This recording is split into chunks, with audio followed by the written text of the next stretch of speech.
गुन गोनां गोजौ सोलोंथाइ लानो गोसो गुदुं फरायसाफोरनि थाखाय गोजोनथाव खौरां।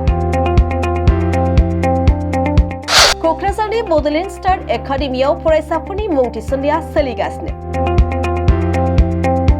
2026-27 सोलोंथाइ बोसोरनि थाखाय 6 थाखोनिफ्राय 9 थाखोसिम आरो HS फार्स्ट इयार आरो HS सेकेन्ड इयार थाखोआव फरायसाफोरनि गोदानै मुं थिसननाया सोलिगासिनो।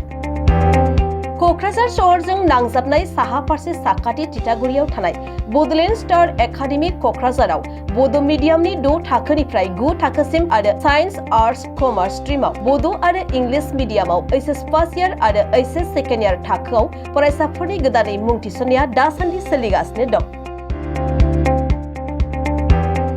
रोंगौथि गोनां फोरोंगिरिफोरनि फोरोंथाय होनायजों लोगोसे गोबां उफ्रा सोलोंथाइनि खाबुफोर जेरै डेली फ्री JEE आरो NEET class, coaching for competitive exam, library and computer facility, free English spoken classes, career counselling and exam guidance, monthly mock test for JEE, NEET and competitive exam, well practical classroom for science students, हौवासा आरो हिनजावसाफोरनि थाखाय आलादा थाग्रा hostel बायदि बायदि सोलोंथाइ खाबुफोरजों गुनगोनां सोलोंथाइखौ बे बड'लेण्ड स्टार एकाडेमियाव मोननो हागोन।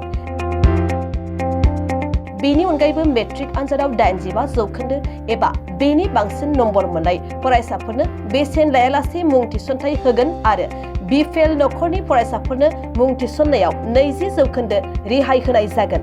लोगोसे बर' बिजोंनिफ्राय टप 10 मासियाव उथ्रिनो हानाय फरायसाफोरनि थाखाय 2 बोसोर समसिम बेसेन लायालासे फोरोंथाय होनाय जागोन।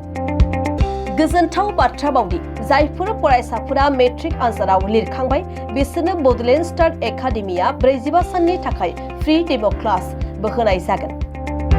अब्ला मानोथो गोबाव खालामनो, नोंथाङाबो गुनगोनां गोजौ सोलोंथाइ लानो थाखाय क'क्राझारनि बड'लेण्ड स्टार एकाडेमियाव मुं थिसननायनि खाबुखौ लादो। बांसिनै मिन्थिनो थाखाय नोंथाङा गाहायाव होनाय मबाइल नम्बराव फोनांजाब खालाम।